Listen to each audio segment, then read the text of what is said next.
कि घाटे की वित्त व्यवस्था अर्थव्यवस्था में जब इकोनॉमी में हमारे पास रेवेन्यू आती कम है, लेकिन हम क्या करते हैं, रेवेन्यू को खर्च अधिक करते हैं। ठीक है, रेवेन्यू के जो सोर्स होते हैं वो कम होते हैं, यानी अर्निंग इकोनॉमी से हमारे पास कम होती है और एक्सपेंडिचर हमारे पास अधिक होता है, तो that is called fiscal deficit. ठीक है, तो फिस्कल डेफिसिट और फिस्कल बजट में अंतर पाया जाता है, ये पॉइंट आप नोट रखिएगा। तो ये फिस्कल सिस्टम जो आपके पास होता है, इसमें इकोनॉमी के सारे डायमेंशंस पे काम किया जाता है लगभग, जैसे आपके पास डेप्ट सिस्टम, जब से आपके पास एक्सपेंडिचर पॉलिसी, इन सारी चीज़ों पे बात करते हैं। लेकिन तो घाटे का मतलब होता है जब अर्थव्यवस्था में आय का मान कम हो और व्यय का मान अधिक हो, तो आप इस व्यवस्था को घाटे की वित्त व्यवस्था की संज्ञा देते हो। ठीक है, तो आय का मान जब हमारे पास इकोनॉमी में कम होता है और व्यय का मान इकोनॉमी में अधिक होता है, तो ये सिस्टम हमारे पास घाटा कहलाता है। जब इसे हम ब्रॉड कॉन्सेप्ट में बहुआयामी या व्यापक रूप में अध्ययन करते हैं, ठीक है, व्यापक रूप में अध्ययन करते हैं, तो इसे हम लोग घाटे की वित्त व्यवस्था कहते हैं। व्यापक रूप में आपके पास फिस्कल डेफिसिट के नाम से जाना जाता है। ठीक है, और जब हम लोग बजट में इसका प्रयोग करते हैं तो इसे बजटीय घाटे के नाम से जाना जाता है। जैसे बजटीय घाटा होता है, बजटीय घाटा वो घाटा होता है जब इकोनॉमी में आय का मान, ठीक है, आय का मान कम होता है और सरकार खर्च ज्यादा करती है, तो वो बजट में जब ऐसी व्यवस्था की जाती है तो इस सिस्टम को हम लोग बजटीय घाटा कहते हैं, और इसमें केवल बजट के अंतर्गत मदों को कैलकुलेट किया जाता है, जबकि आपके पास फिस्कल डेफिसिट के अंतर्गत अर्थव्यवस्था के हर डायमेंशंस पर हम लोग बात करते हैं। ठीक है, हर डायमेंशंस पे बात किया जाता है कि जो पूरी इनकम इकोनॉमी में ओवरऑल इनकम आती है, चारों तरफ से इनकम आती है, वो इनकम बहुत कम होती है, और चारों तरफ जो गवर्नमेंट का एक्सपेंडिचर होता है वहां पर व्यय का मान बहुत ज्यादा होता है, तो उस व्यवस्था को हम लोग घाटे की वित्त व्यवस्था कहते हैं। तो घाटे का मतलब समझ में आया,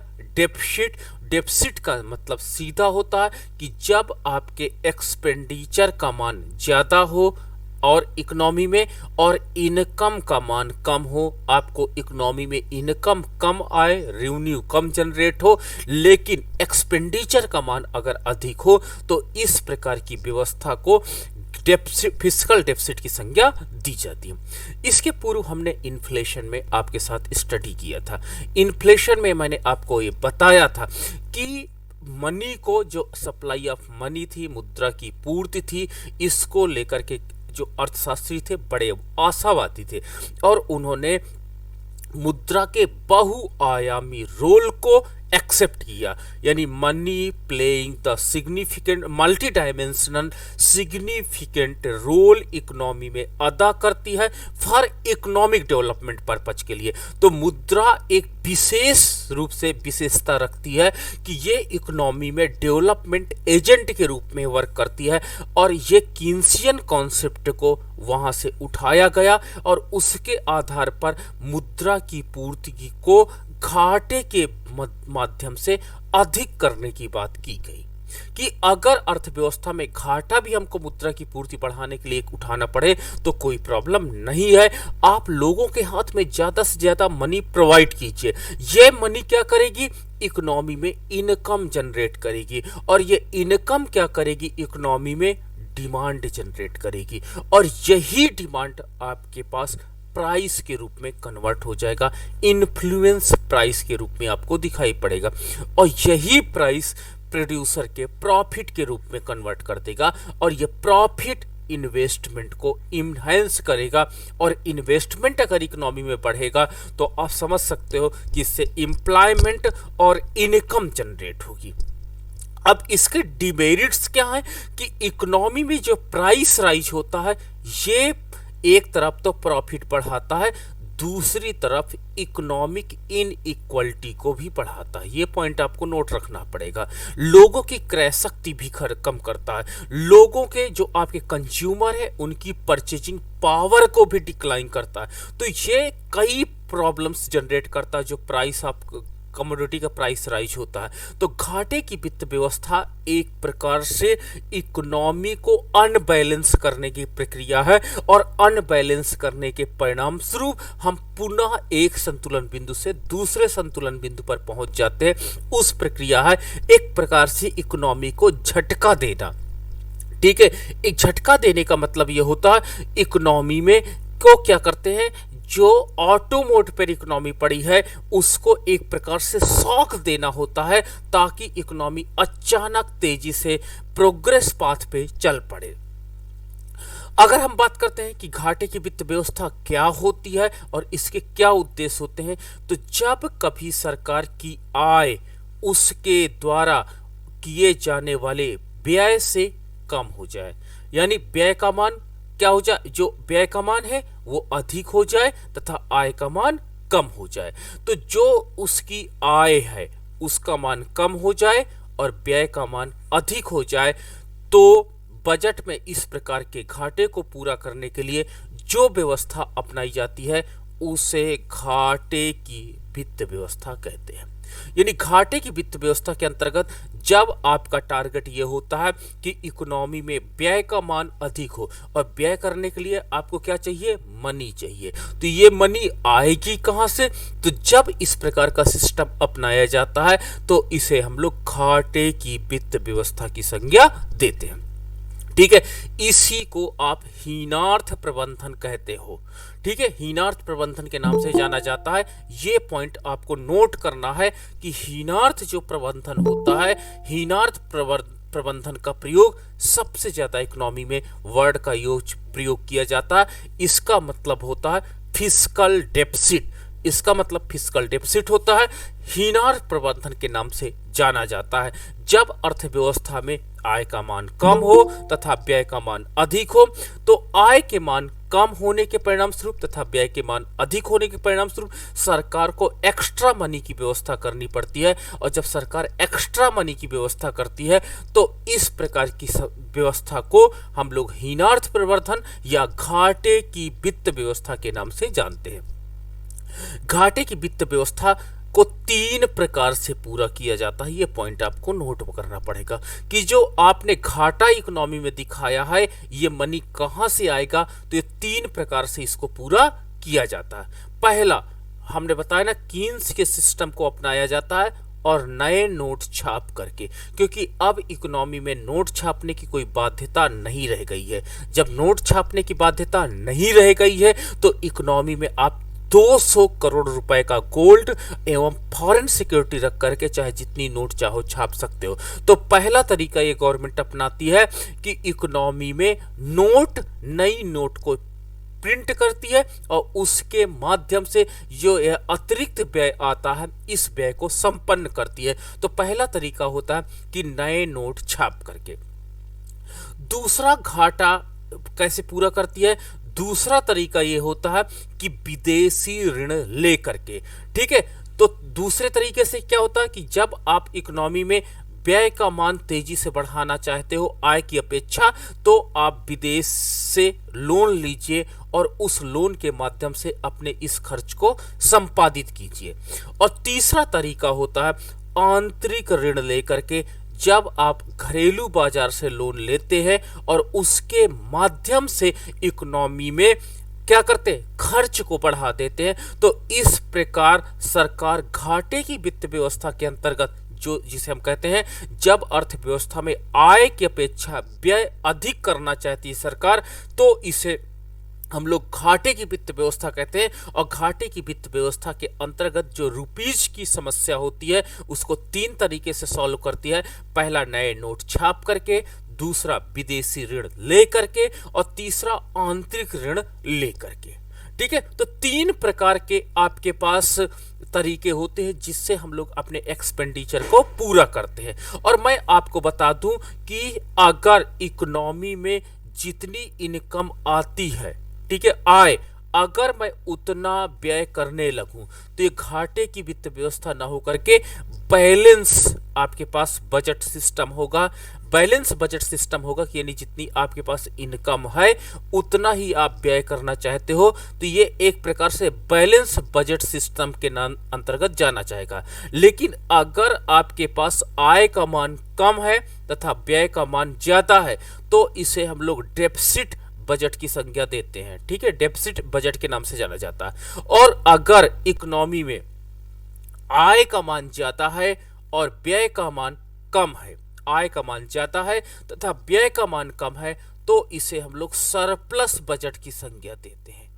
ठीक है, सरप्लस बजट की संज्ञा देते हैं। तो तीन प्रकार का जो आपके पास बजट सिस्टम होता है वो बनता है। और आजकल सबसे ज्यादा आपने देखा होगा कि डेफिसिट फाइनेंसिंग का कल्चर ज्यादा चला है, ये आपका सेकंड नंबर पर आता है। इस सिस्टम के अंतर्गत काम किया जाता है। और क्लासिकल जो टाइम था, क्लासिकल इकोनॉमिस्टों ने आय व्यय के बराबर करते थे और वो बैलेंस बजट सिस्टम को लेकर के चलते थे।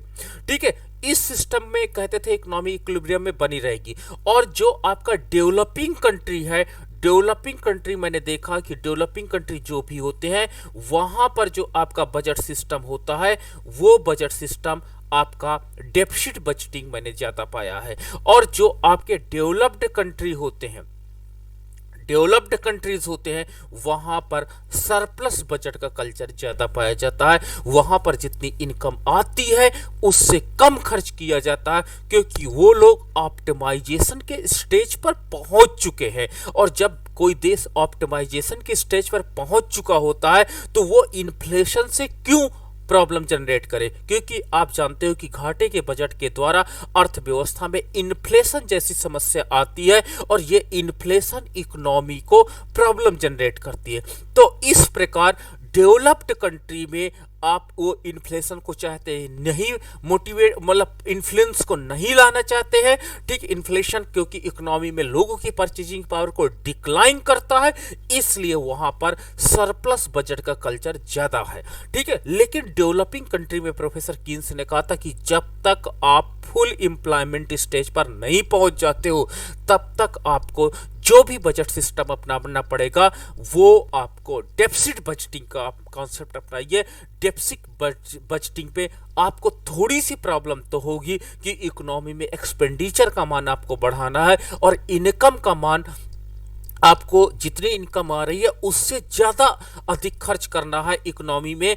तो उस पैसे की व्यवस्था कहां से हो, तो प्रोफेसर कीन्स ने वहां पर एग्जाम्पल दिया कि आप तीन तरीकों से इस प्रकार के बजट की व्यवस्था आप कर सकते हो ताकि एक्सपेंडिचर का मान बढ़े। तो पहला तरीका इन्होंने बताया कि इकोनॉमी में आप नए नोट छाप लीजिए, और जब नए नोट छाप लेंगे तो उससे आपको एक्स्ट्रा जो खर्च होगा वो खर्च आप संपादित कर सकते हो। दूसरा तरीका इन्होंने सुझाया कि विदेश से आप ऋण लीजिए, लेकिन ऋण में एक नुकसान है, आपको लोन में ब्याज देना पड़ेगा और ब्याज बर्डन बढ़ेगा जिससे आपका राजकोषीय घाटा बढ़ता चला जाएगा, जो आपके लिए प्रॉब्लम है। पहले तरीके में ज्यादा प्रॉब्लम नहीं है, बस वैल्यू ऑफ मनी डिक्लाइन कर जाएगी इकोनॉमी में। जब इकोनॉमी में वैल्यू ऑफ मनी डिक्लाइन करेगी नए नोट छापने में, ये एक प्रॉब्लम है, बट आप ब्याज से बच जाते हो। और दूसरा तरीका होता है विदेशी ऋण लेकर के इस प्रकार के घाटे के बजट को संपादित किया जा सकता है। और तीसरा तरीका होता आप घरेलू बाजार से, आंतरिक बाजार से, भारत में है तो भारत के लोगों से आप लोन लीजिए और वही उसको इकोनॉमी में खर्च कीजिए। और भारत के लोगों से लोन लेने का तरीका ये है कि आप डिबेंचर पेपर को जारी करिए, किसान पत्र को जारी करिए, और इस बहाने से लोग क्या करेंगे, उन डेप्ट पेपर को खरीदेंगे और उस डेप्ट पेपर को खरीदने के बाद उसको आप नए व्यय के रूप में खर्च कर सकते हैं। तो इस प्रकार से घाटे की वित्त व्यवस्था के लिए वित्त का प्रबंधन आपके पास हो जाएगा। चलिए, हम में से बहुत से लोग सोचते हैं कि उनकी आय हमेशा उनके व्यय से कम क्यों रह जाती है। ठीक है, दरअसल ये बात लोगों पर नहीं बल्कि अरबों डॉलर की अर्थव्यवस्था वाले देशों पर भी लागू होती है। अर्थात दुनिया में लगभग हर देश की सरकार इस समय घाटे का वित्त व्यवस्था या घाटे का बजट का सहारा ले रही है। ठीक है, तो ऐसा नहीं कि केवल आपकी पर्सनल लाइफ है और आप अपनी लाइफ में सोचते हैं कि हमारी लाइफ में मेरी जो इनकम होती है उस इनकम का मान कम रहता और मेरे एक्सपेंडिचर ज्यादा रहते हैं, और आपकी जैसे पर्सनल लाइफ में घाटा चलता रहता सदैव, और इस एक्सपेंडिचर को संपादित करने के लिए आप क्या करते हो, आप लोन लेते हो, किसी से उधार लेते हो। ठीक है, इस प्रकार की एक्टिविटी संपादित करते हो जैसे आप अपने पर्सनल लाइफ में घाटा उठाते हो।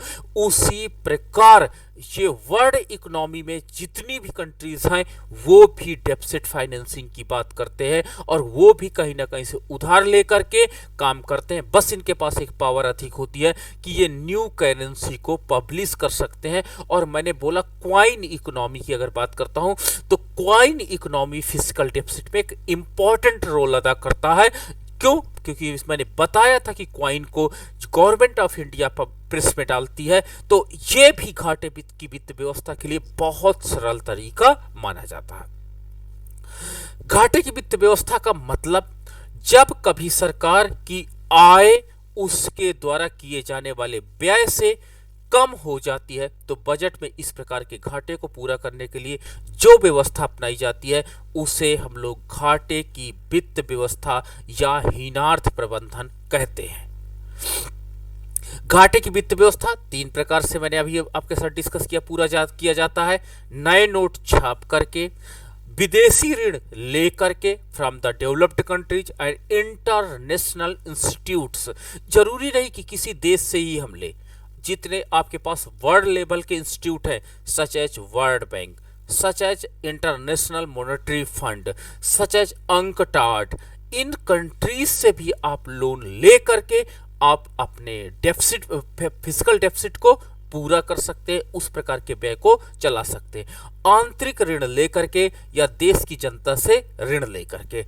ठीक है, तो आंतरिक ऋण जैसे through ad hoc treasury bills, government bond के माध्यम से आप लोन ले सकते हैं, एंड उसके माध्यम से आप क्या करते हैं, फिजिकल डेफिसिट जैसे आप इन एक्टिविटी को संपादित कर सकते हैं। भारतीय दृष्टिकोण से घाटे की वित्त व्यवस्था पे अगर मैं बात करता हूं तो भारतीय दृष्टिकोण कहता है कि भारत में जब सरकार का कुल आय, ठीक है, यानी राजस्व खाता और पूंजी खाता दोनों से, मैं आगे बजट आपके साथ डिस्कस करूंगा तो बजट में मैं आपको राजस्व खाता एंड पूंजी खाता दोनों पे हम लोग चर्चा करेंगे, तो उसके कुल व्यय से कम हो जाती है। यानी राजस्व खाता से प्राप्त प्राप्तियां और पूंजी खाते के अंतर्गत जितनी प्राप्तियां होती हैं उसकी अपेक्षा टोटल एक्सपेंडिचर का मान अधिक हो जाता है। ठीक है, तो इस कमी को पूरा करने के लिए सरकार रिजर्व बैंक में जमा अपने नकद कोषों से धन निकालती है, अथवा रिजर्व बैंक तथा व्यापारिक बैंकों से, देखो रिजर्व बैंक तथा व्यापारिक बैंकों से ऋण लेती है। तो यानी गवर्नमेंट क्या करती है, गवर्नमेंट को जब आपका फिजिकल डेफिसिट जैसी एक्टिविटी को संपादित करना होता है, यानी जहां पर इनकम की अपेक्षा एक्सपेंडिचर का मान अधिक करना होता है, वहां पर भी गवर्नमेंट क्या करती है, इस एक्सपेंडिचर को अधिक करने के लिए वो या तो रिजर्व बैंक ऑफ इंडिया से लोन लेती है या कॉमर्शियल बैंकों से भी गवर्नमेंट ऑफ इंडिया लोन लेने लगती है, और इस लोन के माध्यम से अपनी इकोनॉमी में डेफिसिट फाइनेंसिंग के कार्यक्रम संपादित करती है। ध्यान रहे, ऊपर बताए गए तीनों उपाय से देश की अर्थव्यवस्था में मुद्रा की पूर्ति में वृद्धि हो जाती है। मैंने आपको पहले ही कॉन्सेप्ट ये बताया कि जब अर्थव्यवस्था में घाटे का बजट बनाया जाता है तो उसके परिणाम स्वरूप जो आपके पास सप्लाई ऑफ मनी है, सप्लाई ऑफ मनी इकोनॉमी में ज्यादा हो जाती है। ठीक है, जब घाटे की बजट बनाया जाता है तो उससे इकोनॉमी में सप्लाई ऑफ मनी बढ़ जाती है, और जब सप्लाई ऑफ मनी वृद्धि होती है, जिसके कारण कीमतों में वृद्धि हो जाती है। ये आप सीरीज याद रखिएगा, ये रिएक्शन याद रखिएगा, दैट इज वेरी इंपॉर्टेंट कि जब इकोनॉमी में सप्लाई ऑफ मनी, क्योंकि देखिए घाटे की वित्त व्यवस्था में एक्सपेंडिचर का जब आप मान बढ़ाओगे तो एक्सपेंडिचर का मान बढ़ाने के परिणाम स्वरूप सप्लाई ऑफ मनी बढ़ जाती है, और सप्लाई ऑफ मनी बढ़ने के परिणाम स्वरूप लोगों की इनकम जनरेट हो जाती है, और जब लोगों की इनकम जनरेट होगी तो उससे इकोनॉमी में डिमांड जनरेट होगी, और डिमांड जनरेट होने से प्राइस जनरेट होगा। ठीक है, अब इकोनॉमिस्ट डायरेक्ट बोल देते हैं कि सप्लाई ऑफ मनी से प्राइस जनरेट होता है। क्यों? क्योंकि फिशर ने इस दृष्टिकोण को डेवलप किया था, और ये बीच के पॉइंट उन्होंने इलेबरेट करना ज्यादा आवश्यक बाद में नहीं समझा, क्योंकि लोगों को अंडरस्टूड था कि जब मनी सप्लाई ऑफ मनी बढ़ेगी तो इनकम एंड डिमांड जनरेट होती है, तो इस प्रकार मुद्रा की पूर्ति में वृद्धि हो जाने के परिणाम स्वरूप अर्थव्यवस्था में कीमतों में वृद्धि हो जाती है, और जब कीमतों में वृद्धि हो जाती है तो इस कारण घाटे की अर्थव्यवस्था को मुद्रा पूर्ति विचार भी कहा जाता है। ठीक है, मुद्रा पूर्ति विचार कि जब supply of money in economy में इंक्रीज कर जाती है तो उसके परिणाम स्वरूप इकोनॉमी में एक प्रकार की बड़ी वेव्स, किस नाम से? हाई प्राइस जो होता है वो बहुत तेजी से बढ़ता है, और जिससे इकोनॉमी में एक प्रकार का बिग अनबैलेंस जनरेट होता है, और जब बिग अनबैलेंस जनरेट होता है तो इकोनॉमी में क्या होता है? नया इक्विलिब्रियम स्टेब्लिश होता है, और वो नया इक्विलिब्रियम पॉइंट हमें क्या करते हैं? डेवलप्ड स्टेज पर ले जाता है। ठीक है, तो ये मुद्रा पूर्ति विचार भी कहा जाता है, और घाटे की वित्त व्यवस्था देश के राजकोषीय घाटे के बराबर होती है।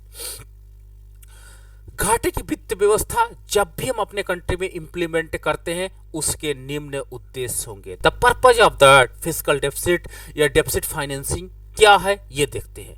पहला पर्पज, देश के विकास की गति देने के लिए। ठीक है, अगर आपकी इकोनॉमी की स्पीड कम है और उस इकोनॉमी की स्पीड को आप इनहेंस करना चाहते हैं तो डेफिसिट फाइनेंसिंग को प्रयोग करिए। और धन की कमी को दूर करने के लिए, कभी कभी आपकी कंट्री में लोग ज्यादा होते हैं और डिमांड ऑफ मनी ज्यादा हो जाती है। ठीक है, किसके लिए? आप प्रोडक्टिव एक्टिविटी करना चाहते हैं, तो उस धन की कमी को पूरा करने के लिए भी गवर्नमेंट ऑफ इंडिया क्या करती है? डेफिसिट फाइनेंसिंग के कॉन्सेप्ट को इंप्लीमेंट करती है।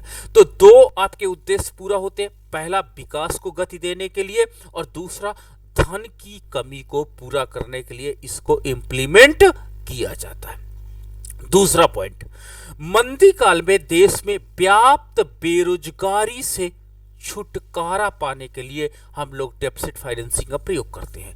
अगर आपकी इकोनॉमी में अनएम्प्लॉयमेंट ज्यादा है तो आप डेफिसिट फाइनेंसिंग को इंप्लीमेंट कर दीजिए, और डेफिसिट फाइनेंस को इंप्लीमेंट करने के परिणाम स्वरूप देश में क्या हो जाएगा? मंदी समाप्त हो जाएगी। ठीक है, क्योंकि प्राइस हाइक होगा तो प्राइस हाइक होना मंदी नहीं कहलाएगा बल्कि तेज कहलाएगा। तो ये बेरोजगारी को समाप्त करेगा, और देश में अतिरिक्त निवेश को बढ़ावा देने में, मैंने बताया कि जब आपकी इकोनॉमी में सप्लाई ऑफ मनी बढ़ती है तो सप्लाई ऑफ मनी बढ़ने से इकोनॉमी में कई रिएक्शन काम करते हैं, और लास्ट में आपने देखा होगा डेल्टा आई का मान बढ़ जाता है। तो ये डेल्टा आई का जो मान बढ़ जाता है ये इकोनॉमी में अतिरिक्त निवेश क्षमता को जनरेट करता है। ये पॉइंट इंपॉर्टेंट आपका बन जाता है। अगला पॉइंट है अर्थव्यवस्था के विभिन्न क्षेत्रों के विकास में निवेश के लिए धन की व्यवस्था करना। अब मान लीजिए आपकी इकोनॉमी बिग है, सच एज इंडियन इकोनॉमी, और इकोनॉमी में इतने सेक्टर्स हैं जहां पर गवर्नमेंट को बहुत अधिक इन्वेस्टमेंट की आवश्यकता है। रूरल सेक्टर में अगर आप गांव देखिए तो गांव के डेवलपमेंट के लिए ड्रिंकिंग वाटर है, रोड है, बिजली है, पानी है, जबकि रूरल इकोनॉमी से याद रखिए रेवेन्यू बहुत कम जनरेट होती है, टैक्स बहुत कम जनरेट होता है, ना तो ड्रिंकिंग वाटर पर टैक्स होता है, ना बिजली पर हाई टैक्स होता है, ना रोड पर टैक्स होता है। आपने देखा होगा रूरल इकोनॉमी जो आपके पास इनकम प्रोवाइड करती है वो बहुत कम प्रोवाइड करती है, और केवल आपको एग्रीकल्चर प्रोडक्ट के माध्यम से आपको कुछ ना कुछ इनकम प्रोवाइड करती है। वो भी आपने देखा होगा एग्रीकल्चर सेक्टर में मोस्ट ऑफ द थिंग्स क्या होते हैं, नॉन टैक्सेबल कैटेगरी में आ जाते हैं। ठीक है, तो पूरी रूरल इकोनॉमी को आपको चलाना है। उस इकोनॉमी में आज भी भारत में बहुत से ज्यादा लोग गांव में रहते हैं। दूसरा, आप शहरों में देखोगे, शहरों में भी आपको बेसिक एमिनिटीज पूरी करनी है, और इन बेसिक एमिनिटीज को पूरा करने के लिए आपको धन की आवश्यकता है। और तीसरा, अर्थव्यवस्था में ह्यूज इन्वेस्टमेंट की आवश्यकता है, सच एज इंफ्रास्ट्रक्चर डेवलपमेंट के लिए, सच एज आपके पास क्या होता है इंडस्ट्री लगाने के लिए, सच एज आपका हेल्थ केयर सेक्टर डेवलपमेंट करने के लिए। तो इन सेक्टर्स में बहुत अधिक निवेश के लिए धन की व्यवस्था करना है। और ये व्यवस्था कहां से होगी? ये व्यवस्था आपके पास घाटे की वित्त व्यवस्था से होगी, और घाटे की वित्त व्यवस्था के अंतर्गत आप धन की व्यवस्था कर लेंगे। चौथा पॉइंट हम डिस्कस करेंगे आकस्मिक वित्तीय आवश्यकताओं की पूर्ति के लिए। आकस्मिक वित्तीय आवश्यकताओं की पूर्ति के लिए मान लीजिए कुछ इमरजेंसी में आपको आवश्यकता पड़ी, जैसे कोविड-19 हुआ। कोविड-19 में गवर्नमेंट ऑफ इंडिया को कितना अधिक धन की आवश्यकता पड़ी, वेंटिलेटर्स हमको मंगाने पड़े। ठीक है, बहुत से कंट्रीज ने हमको डोनेट किया, वो अच्छी बात है, लेकिन फिर भी हमको बहुत सी चीज़ें थी, एक्सपेंडिचर करना था, ऑक्सीजन प्लांट्स लगाए गए, हमको इंजेक्शंस की आवश्यकता थी, हमारे पास कोविड वैक्सीन की आवश्यकता थी। ठीक है, जो काफ़ी कॉस्टली था। तो ये आकस्मिक वित्त की आवश्यकता कहाँ से पूरी हो सकती है? घाटे की वित्त व्यवस्था। तो घाटे की वित्त व्यवस्था जो है वो इकोनॉमी में बहुत इंपॉर्टेंट रोल अदा करती है, और ये इंपॉर्टेंट रोल इकोनॉमी को काफ़ी अच्छा, ठीक है, ये घाटे की वित्त व्यवस्था होती है काफ़ी अच्छा लीड करती है। और साथ ही साथ युद्धकालीन व्यय के समय भी आप घाटे की वित्त व्यवस्था का प्रयोग कर सकते हैं, और युद्ध काल के समय जब अगर आप इस प्रकार की चीज़ों का प्रयोग करते हैं तो भी आपको फाइनेंस की आवश्यकता पूरी करेगा। पूर्ति के लिए वित्त की व्यवस्था करना। और 5 पॉइंट है देश में आधारभूत संरचना के विकास करके देश के करदाताओं को यकीन दिलाना कि उनके द्वारा दिया गया टैक्स सही जगह पर खर्च हो रहा है, क्योंकि सभी लोग टैक्स प्रोवाइड करते हैं, टैक्स देते हैं। और ये टैक्स कैसे हो? तो देश की आधारभूत संरचना के विकास में इन जो बेसिक इंफ्रास्ट्रक्चर है उसमें जो खर्च हो रहा है वो प्रॉपर रूप से खर्च हो, ये हमको ट्रस्ट दिलाना पड़ेगा। तो इतने आपके पास ऑब्जेक्टिव्स है, इन ऑब्जेक्टिव को फुलफिल करने के लिए देश में घाटे की वित्त व्यवस्था लागू की जाती है। घाटे की वित्त व्यवस्था के प्रभाव क्या होंगे? जब आप देश में क्या करते हैं, नोट छाप करके, उधार लेकर के अर्थव्यवस्था में सप्लाई ऑफ मनी को बढ़ा देते हो। जब सप्लाई ऑफ मनी बढ़ जाती है इकोनॉमी में, तो सप्लाई ऑफ मनी बढ़ने से इकोनॉमी में क्या इम्पैक्ट पड़ता है उसको आइए हम देखते हैं। देश में मुद्रा की पूर्ति में वृद्धि होने के कारण महंगाई में वृद्धि होगी। आपने अभी रिएक्शंस को देखा, ठीक है, कि अगर डेफिसिट फाइनेंसिंग की आप बात करते हो तो डेफिसिट फाइनेंसिंग के द्वारा इकोनॉमी में आपका इन्फ्लेशन इनहेंस करेगा। दूसरा, स्फीतिक दबाव के कारण औसत उपभोग स्तर में कमी आएगी। ठीक है, जब वस्तुओं तथा सेवाओं का मूल्य बढ़ेगा तो लोगों की क्रय शक्ति पहले से कम हो जाएगी, और जब लोगों की क्रय शक्ति पहले से कम होगी तो लोगों का उपभोग का स्तर क्या होगा? कम होगा। जब कंजप्शन लेवल डाउन होगा तो उसके परिणाम स्वरूप आपके इकोनॉमी में अनसेटिस्फैक्शन आपको दिखाई पड़ेगा और लोग नाराज रहेंगे। ठीक है, तो ये आपके पास एक प्रॉब्लम जनरेट हो सकती है कि गवर्नमेंट से लोग नाराज रहें। थर्ड आपके पास है आय की असमानताओं में वृद्धि। इकोनॉमी में इन आपके पास जैसे डेफिसिट फाइनेंसिंग का प्रयोग करोगे उसके कारण इन्फ्लेशन जनरेट होगा, और इन्फ्लेशन इनकम इनइक्वालिटी की तरफ आपको ले जाएगा, और इनकम इनइक्वालिटी आपकी इकोनॉमी के लिए और प्रॉब्लम जनरेट करेगा। ठीक है, क्योंकि अमीर नए निवेश के पा करके अवसर पाएंगे और भी अमीर होते जाएंगे, और गरीबों की रियल परचेजिंग पावर पहले से डिक्लाइन होती चली जाएगी। तो ये एक प्रकार का इंपैक्ट इकोनॉमी में दिखाई पड़ेगा। अगला पॉइंट है, फोर्थ पॉइंट है, बचत पर प्रतिकूल प्रभाव दिखाई पड़ेगा।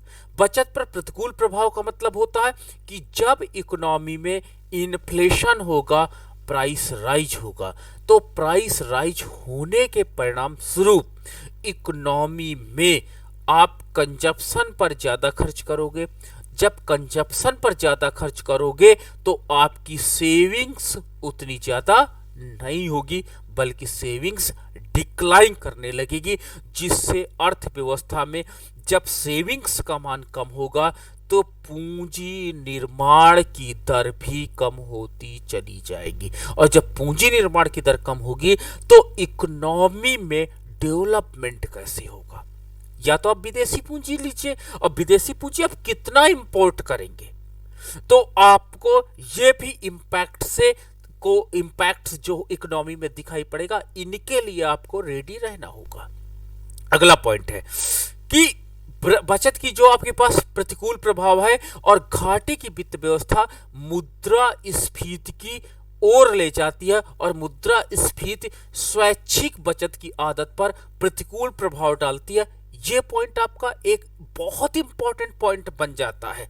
तो इस प्रकार जो घाटे की वित्त व्यवस्था होती है, वो घाटे की वित्त व्यवस्था इकोनॉमी में सेविंग्स पर निगेटिव इंपैक्ट डालती है। और अगला हम पॉइंट डिस्कस करें अगर, तो निवेश पर प्रतिकूल प्रभाव। अगर आप घाटे की वित्त व्यवस्था को अपनाते हो तो उससे इकोनॉमी पे जो इन्वेस्टमेंट है, ये इन्वेस्टमेंट पर क्या होता है, एडवर्स इफेक्ट पड़ेगा। ठीक है, घाटे की वित्त व्यवस्था निवेश पर प्रतिकूल असर डालती है, और जब अर्थव्यवस्था में मुद्रास्फीति बढ़ती है तो उस वक्त ट्रेड यूनियन कर्मचारी अधिक वेतन के लिए दबाव डालते हैं। ठीक है, कि वो कहते हैं कि हमारा वेतन बढ़ाइए। क्यों? क्योंकि इकोनॉमी में इन्फ्लेशन बढ़ा है, और इस इन्फ्लेशन के कारण हमारी रियल परचेजिंग पावर काफी ज्यादा डिक्लाइन हो गई है, और जब रियल परचेजिंग पावर बहुत अधिक डिक्लाइन हो जाती है तो ट्रेड यूनियन आप पर दबाव डालते हैं कि हमको ज्यादा से ज्यादा वेतन प्रोवाइड किया जाए, और जब ज्यादा वेतन के लिए वो प्रेशर जनरेट करेंगे तो आप समझ सकते हो कि इकोनॉमी में जो प्रोड्यूसर होगा वो सारा पैसा अगर वेतन पे खर्च कर देगा तो पूंजी निर्माण की वृद्धि दर कम हो जाएगी। तो इससे निवेशक आपके हतोत्साहित हो जाएंगे, और जब निवेशक हतोत्साहित हो जाएंगे तो इकोनॉमी में निवेश पर एडवर्स इफेक्ट पड़ेगा, प्रतिकूल प्रभाव पड़ेगा। तो ये आपके पास घाटे की वित्त व्यवस्था के अंतर्गत दिखाई पड़ेगा। अतः सारांश के रूप में हम क्या कह सकते हैं कि देश में घाटे की वित्त व्यवस्था इतना बुरा नहीं है, बुरा है, ठीक है, बैड है, हम भी एक्सेप्ट करते हैं, बट इतना नहीं है कि आप इसको इम्प्लीमेंट ही ना करो। इसके गुड क्वालिटी ज्यादा है इकोनॉमी में, ये इकोनॉमी को लीड ज्यादा अच्छे से करता है, जबकि इसका एडवर्स इफेक्ट उतना बैड नहीं है जितना कि आपको लगता होगा।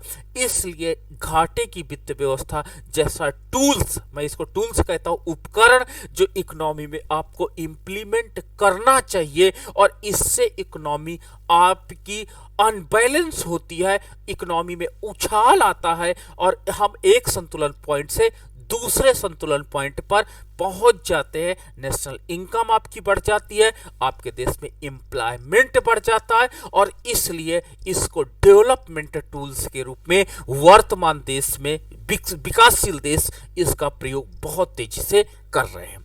आइए डायग्राम के माध्यम से हम इसे एक बार और समझते हैं। इकोनॉमी में मैंने आधार अक्ष पर आपको नेशनल इनकम लिया है in the basis year, basis axis पे मैंने नेशनल इनकम को लिया है, एंड वाई एक्सिस पर मैंने क्या किया, लिया है, उपभोग को लिया है, मैंने निवेश को लिया है, मैंने क्या किया, गवर्नमेंट एक्सपेंडिचर को लिया है। ठीक है, मैंने ये लंबच पर यहां पर ले लिया। ये मान लीजिए मेरी आय तथा उपभोग लाइन है, जो एज्यूमिंग है सी प्लस आई, ये ऐसा है मेरा। प्रारंभ में मेरे पास हम लोग कहाँ पे रहते हैं, प्रारंभ में हमारे पास क्या होता है, सी प्लस आई लाइन पे रहते हैं। माई इक्विलिब्रियम पॉइंट E1 होता है और इकोनॉमी में नेशनल इनकम ओ आपका OY1 होता है। तो नेशनल इनकम आपका OY1 है और इस नेशनल इनकम OY1 पर हम लोग क्या करते हैं, संतुलन बिंदु E1 पर है, जहां पर उपभोग तथा निवेश एक्चुअल लाइन, ये इमेजिनरी लाइन है कि मान लीजिए अर्थव्यवस्था में इनकम होती तो हम इतना खर्च करते, और जो एक्चुअल लाइन है वो आपको इमेजिनरी लाइन को E1 पॉइंट पर इंटरसेक्ट कर रही है, और देश की नेशनल इनकम OY1 है। सरकार ने घाटे की वित्त व्यवस्था अपनाई, और घाटे की वित्त व्यवस्था अपनाने के परिणाम स्वरूप सरकार ने क्या किया, अपने एक्सपेंडिचर का मान बढ़ा दिया। जब अपने एक्सपेंडिचर का मान बढ़ाया तो उपभोग पर किया गया व्यय, निवेश पर किया गया व्यय, सरकार का प्रारंभिक व्यय जो जी के रूप में जाना जाता है, प्लस जो आपने घाटे की वित्त व्यवस्था के अंतर्गत डेल्टा जी का मान आपने बढ़ा दिया। तो जब डेल्टा जी का मान आपने बढ़ाया तो यानी कहीं ना कहीं जो गवर्नमेंट एक्सपेंडिचर बढ़ा, ये कहीं ना कहीं घाटे की वित्त व्यवस्था से प्रभावित था।